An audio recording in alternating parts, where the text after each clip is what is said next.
अरे दम धर नच खतिर बतरी काजल मेकअप करे में उतवाड़ी होनी बैचल। बाबू मेकअप ढेर भइल, चलो भैया बोलिला उन्होंने पैसा मिली फिर 2 रुपया दिबैब। अरे अब की पारी तार जंगला केवाड़ी कुल लग जाई, चिंता जिन करो। अच्छा रुको चलो तनी दौरा में डेग डाली। Presented by Adishakti films.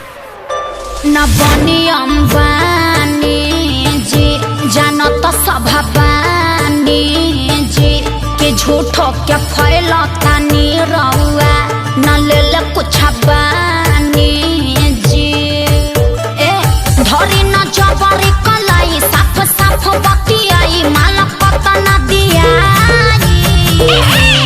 अरे मुँह खोल के मांगा मुँह मांगा जानू दा ए ब्यास मान न जा। अरे फेंकू हो गया औरी देहब कुछ ही ना। क्या दीजिएगा? 2 रुपया हो 2 रुपया आ गए औकात पर। 2 रुपया हो 2 रुपया हम जानता नहीं। बोरा में आके ले लो 2 रुपया हो। बोरा में आके ले लो 2 रुपया हो।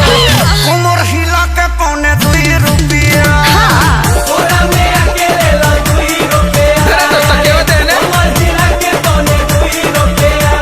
अरे अब विवेक जी फिर से आई तो गौरा में क्या देना चुआता पसीना भेजल समीज हो बाटे ना कि भेजल समीज हो बाटे ना कि भीतरे रोबे सब चीज भेजल समीज हो बाटे ना।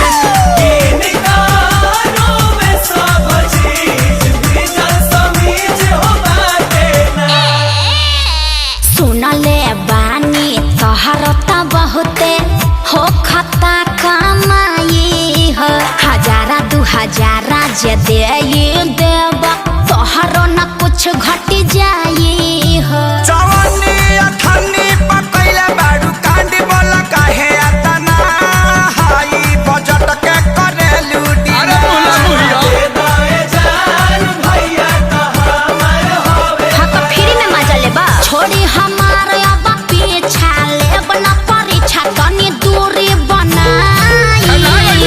अरे तो तोहरे खातिर सब भई जुटावता निधान। चल झूठा ऐसे तू रहो जान मान। अरे होय पगली के पाछा पगली झर पर का ब्यास। हाँ तो तहार कहे भभाता 2 रुपया हो 2 रुपया का खा 2 रुपया हो 2 रुपया। कहत जा।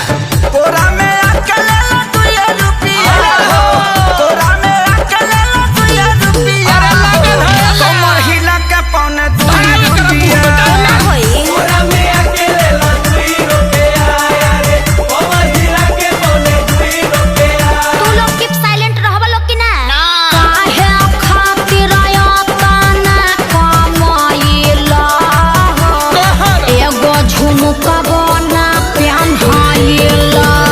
जीवन बीमा तोहरो कराई हो। मैं करा दस सब बेनाई। हाँ तो एगो हाई हिल के सैंडल किनवा दलो। सुननी हरोडा नली गली क्या ठीका तोहरो तक तने चले हो। ठीक सुन लिया। ना त कंजूस क्या कैले तू बाड़ा रुपया करोड़ों बा भले हो। अरे अचल संपत्ति हो करबू तू राज सुन सुन करे जाए कबेर हमरो बना दो मिजान। सुन सुगीना त जीवन भर बैठी के छिरबू पिया। अच्छा अखिलेश खेसारी है नहीं आई आपका श्याम क्या बोलाई रात भगाना शहर से लेकर गवाई। शहर तक बाजेला। अरे धन धन्य कैलू दिल से बाटे धन्यवाद। वेलकम जादव जी। रह जीवन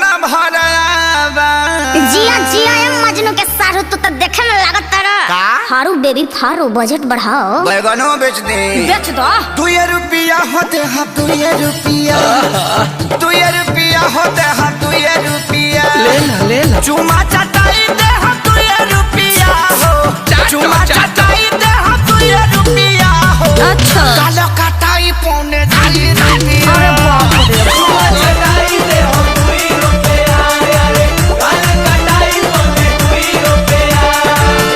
ले ला।